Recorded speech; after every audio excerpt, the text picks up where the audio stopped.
Welcome to Transition Tuesdays. For this Tuesday, March the 12th, 2024, I am your host, Russ Williams. I'm so glad you could be here today. Ladies and gentlemen, Transition Army, I know you could have been anywhere in this world today.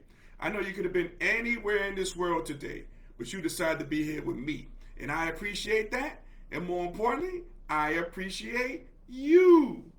So, welcome to Transition Tuesdays, my friends. Welcome, welcome, welcome on this balmy 65-degree day here in New York City. Man, welcome. I welcome you guys to Transition Tuesdays. We got an action-packed show once again. But before I start the show, I always like to state my intentions. And my intention is to give you the opportunity to laugh, smile, think, and engage in honest conversations about your life's transitions. So that's what we do here on Transition Tuesday. So welcome, guys. Welcome. You made it. You made it. You made it here unscathed. And I appreciate that. I really appreciate that. I'm going to give you guys some soul claps. Thank you guys for coming. Thank you guys for coming. You have made it. That's one of your victories already. Already, you got a victory already by making it to the show each and every Tuesday here on Transition Tuesday. So I want to thank you guys. So let's get after it. And today's episode is all about the NCAA women's basketball. Okay, NCAA women's basketball. Man, phenomenal. And I hope, and I reached out to a number of people, a number of young ladies who play college basketball. I hope you join in on us with us today and make major comments, because I love to hear what you guys have. And I know you ladies are proud of the fact of what took place this past weekend, which was absolutely phenomenal. So I know you guys are proud of that fact. So, anybody who I reached out to, please join us in the conversation. Please join us. And speaking of joining us, we have Dolores joining us here from Jersey on the check-in. What's going on, Dee? Dee, welcome to Transition Tuesdays. Welcome, welcome, welcome. I'm glad you're here. Glad you're here. So let's talk about it again. And say the women's, man, oh my God. They dominated this past weekend. And throughout this weekend, there were a lot of hits and a lot of misses for women's college basketball. A lot went down. And we're going to cover it all today. So, let's talk about the hits at first, okay? The hits. First of all, we got to honor Caitlin Clark. Man, now a couple of things. Caitlin Clark's game against Nebraska, the Big Ten championship, made the prime time, guys. It took the spot of the men. CBS, 12 o'clock noon on a Sunday. Man, you had Caitlin Clark down there playing, balling out. Man, and it was a ratings bonanza. A ratings bonanza. Let me tell you, a ratings bonanza for women's basketball for this year, especially this weekend. Phenomenal. Man. And also, the game was so big. And shout out to my former coach, Coach Lapis, who was on the call on the men's game, I believe that's Saturday. And he has an award, the awards he gives out, they call the Lappies. And Coach Lapp, in true form, gives Caitlin Clark the Player of the Year. Men's and women's. He just said the Player of the Year. Oh my God. He said, he went on to say that if you beat Pete Maverick's scoring records, you are the Player of the Year. Bar none. Don't matter your gender. And you saw Caitlin Clark with her Lappies, with her Lappy Award. That was great. So shout out to Coach Lapis on that, man. Doing a hell of a job. I know he's stress-free now because he doesn't have to coach, but he does a hell of a job on CBS Sports. You guys be able to check him out and check him out on the NCAA tournament, because I know he's going to do the tournament games as well. Does a hell of a job. So shout out to Coach Lapis on that. So again, Caitlin Clark had a Lappy Award that day. Had that in hand, which is phenomenal. Bonanza rating, right?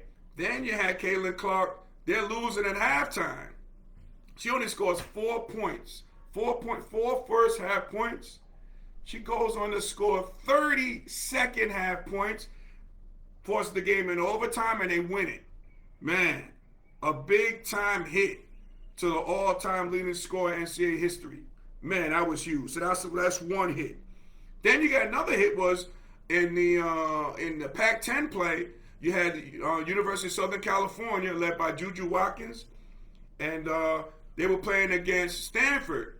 Now, Juju Watkins, the first time they played, Juju Watkins had 51 points. Now this time they didn't need all the scoring because I believe the lovely young lady Mackenzie, who's a transfer from a Ivy League school, who transferred in, she was the MVP. She did work, man. I think her brother plays for St. Mary's too. So, man, family is doing their thing.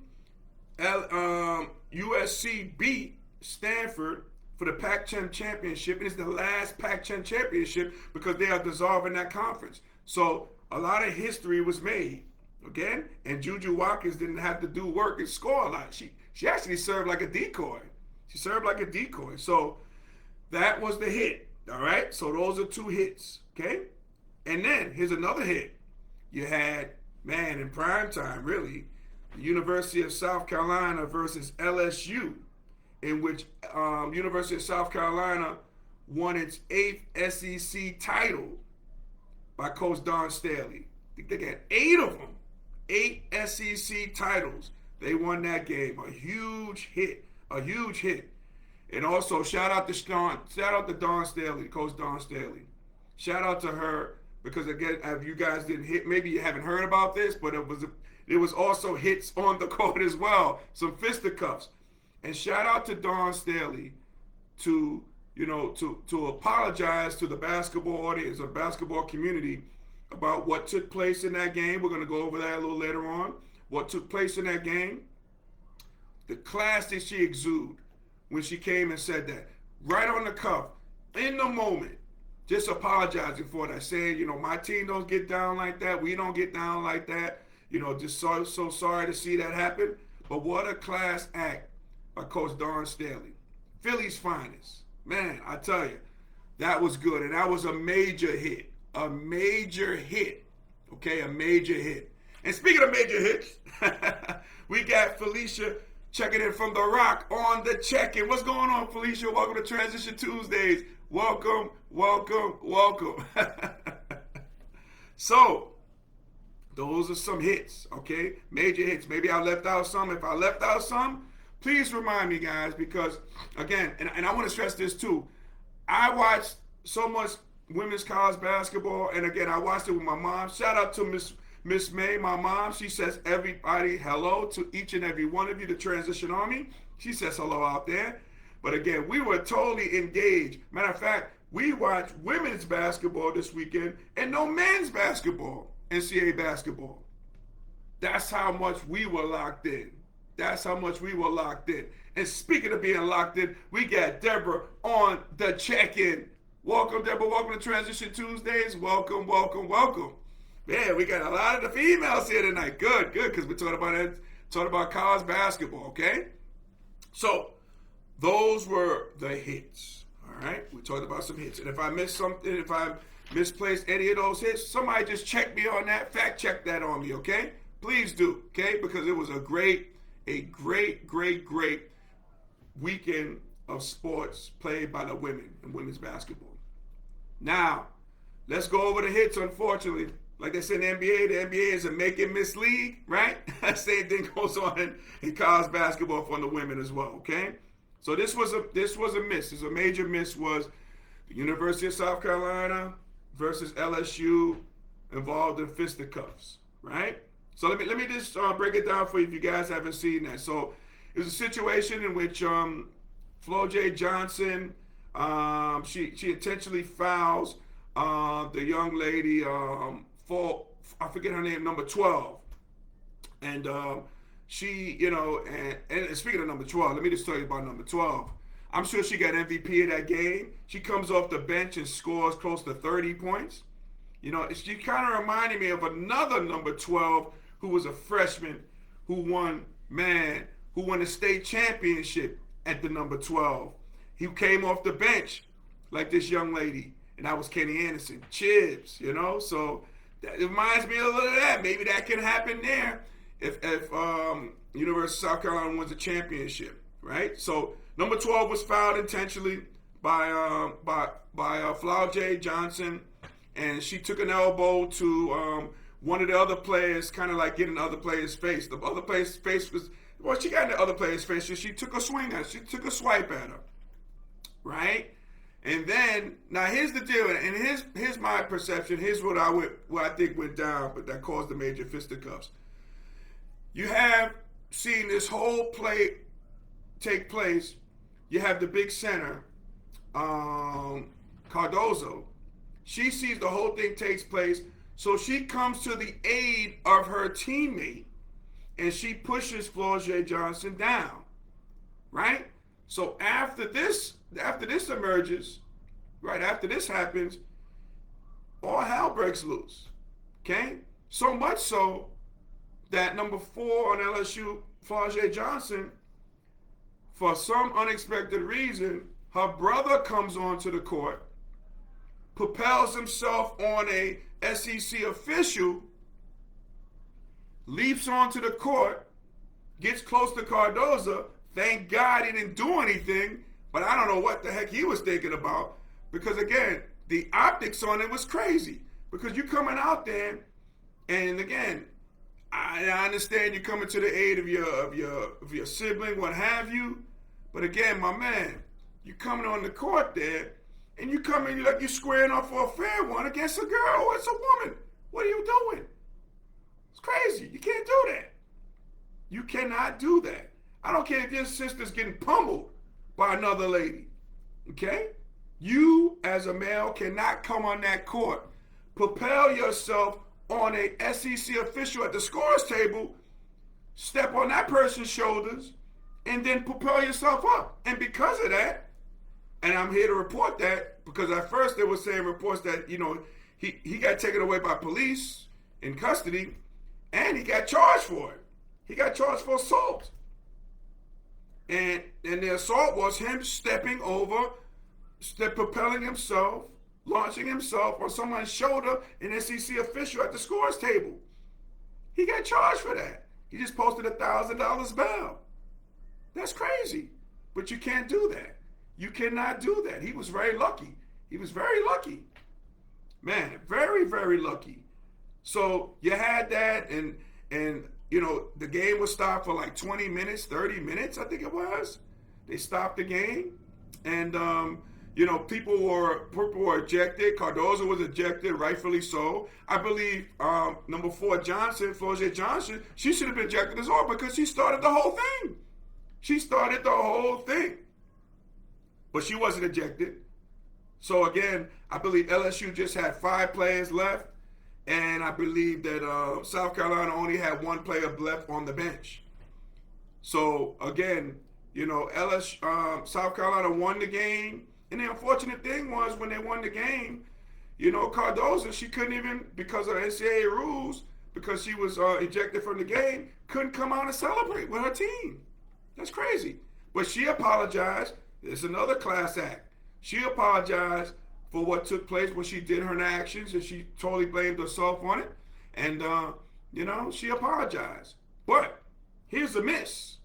Okay, Coach Kim Mulkey's comments. And I want to play that for you. I want to play the comments for you of Kim Mulkey, all right, during this game or after the game. Okay, I want to play these comments. Hopefully I can pull this up. But the comments was crazy. The comments was actually crazy, because here's a coach, a person in leadership, makes these outlandish comments, and we can't do that. I mean, you cannot do that. You cannot make these comments that Coach Mulkey has made. He's a person in leadership. Let me play this for you. Hold on a second. Okay, let's get this back here. To see part of that. No one wants to see that ugliness. But I can tell you this. I wish she would have pushed Angel Reese. Don't push a kid. You 6'8", don't push somebody that little. That was uncalled for, in my opinion. Let those 2 girls that were jawing, let them go at it. They did not handle it. Now, hopefully you heard that. Okay, hopefully you heard that. Well, Coach Kim Mulkey, a person of leadership, okay? A person of leadership said about that, saying she wished that Cardozo pushed Angel Reese, who's a little bit taller, almost her size, not really, but the tallest person they got on there. You know, pick on somebody your own size. But coach, you can't do that in personal leadership. You can't provoke violence. You can't do that. You can't do that. And we got to hold Coach Mulkey's feet to the fire. Coach Mulkey has made a lot of crazy comments about things. And this is just one. This is a major one here. You cannot provoke violence as a leader of a team. Granted, and we ain't letting you off the hook because you won championships. No, we ain't letting you off the hook without that. You cannot say this. You cannot make these comments. Your feet have to be held to the fire. You're a person of leadership. Okay? All right? And again, and I'm going to talk about what Angel Reese said, why she didn't jump in and take, you know, and take part of the melee. She says because she has an image to uphold because of her status. Now, I'm gonna give a kid a break here, okay? All right? A status thing, whatever, she didn't want to fight, whatever, this and that, and the third, okay? But again, you know, I'm going to hold a coach accountable for her actions of what she said. Because it looks like she, you know, she wanted to smoke with that. And that's crazy. And again, she don't want the smoke.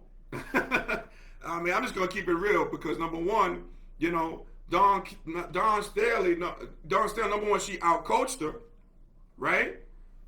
Kim Mulkey was a great player too. Dawn Staley was a great player as well, okay? So better player, outcoached her. And I know if they got into the fisticuffs, come on, we know it'd have been a different story too. You know, I don't provoke violence, you know. I don't condone violence here on Transition Tuesday or anytime, right? But again, you don't want that. And think about this question too. Think about the one I'm about to ask you all. What happens if Dawn Staley would have said that? How about if she would have said those comments? It'd have been a different story. They would have held her accountable, big time. Right? That's not fair, but that's what it is. You know? That's what it is. So that was really crazy, man. That was really crazy to see. And, you know, if I'm Mulkey to show some leadership, she needs to apologize for those comments. Maybe she said it was out of context, whatever. But she needs to have her feet to the fire. Because you can't say that. You can't provoke it. That's like provoking violence. We can't do that as a person in leadership. Cannot do that. Cannot do that. Here's a great weekend, which was a great weekend, was almost marred by the fight. But again, we're talking more about her comments than the actual weekend that took place in women's college basketball. So Kim Mulkey, if you're listening, if you're watching this or what have you, hey, I think you need to apologize to the American public. You know? Because we cannot, in a person of leadership in which you are, a champion in which you are, a winner in which you are, we got to hold your feet to the fire. We cannot provoke this. I mean, we cannot provoke violence. That's crazy. Can't do that. Cannot do that. So take the leadership realm, take the leadership cue from Coach Dawn Staley said. In the height of the moment, what she said, how she apologized about the melee. Again, you should apologize for your words that you had. You know? Because in the words of the late Charlie Murphy, you know, Kim Mulkey is a habitual line stepper. Okay, this is over the line. Over the line, and it has to be rectified, and we got to hold her feet to, we got to keep her accountable for your actions. You know, we expect these young student athletes to be accountable for their actions when they do things, right? Who holds these coaches accountable when they make outlandish remarks? Somebody needs to hold them to the accountable, and we will be holding them to accountability. Okay? That's the way that go down. So, ladies and gentlemen, Transition Army, if we were able to make you laugh, smile, and think during this broadcast, my good friends, you have accomplished something major today. So celebrate your victory. Celebrate your victory. All right? Your victory is you came here today, and I appreciate you. I appreciate you guys immensely. You know I do. You know I do. Let's get to the theme music, shall we? Here we go.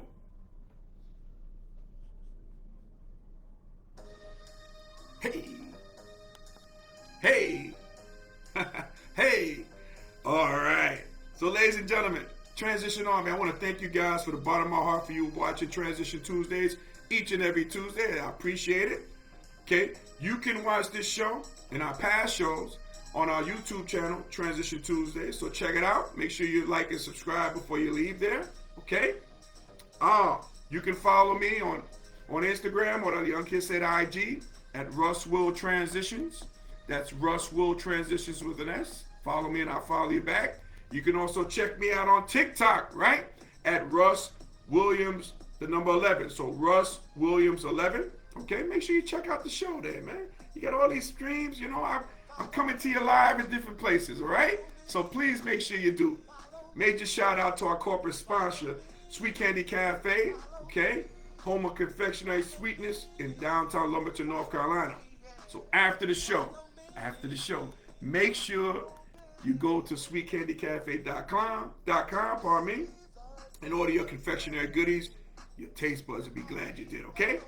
So ladies and gentlemen, Transition Army, as we say in parting, happy transitioning. We'll speak to you soon. Take care, everybody. God bless.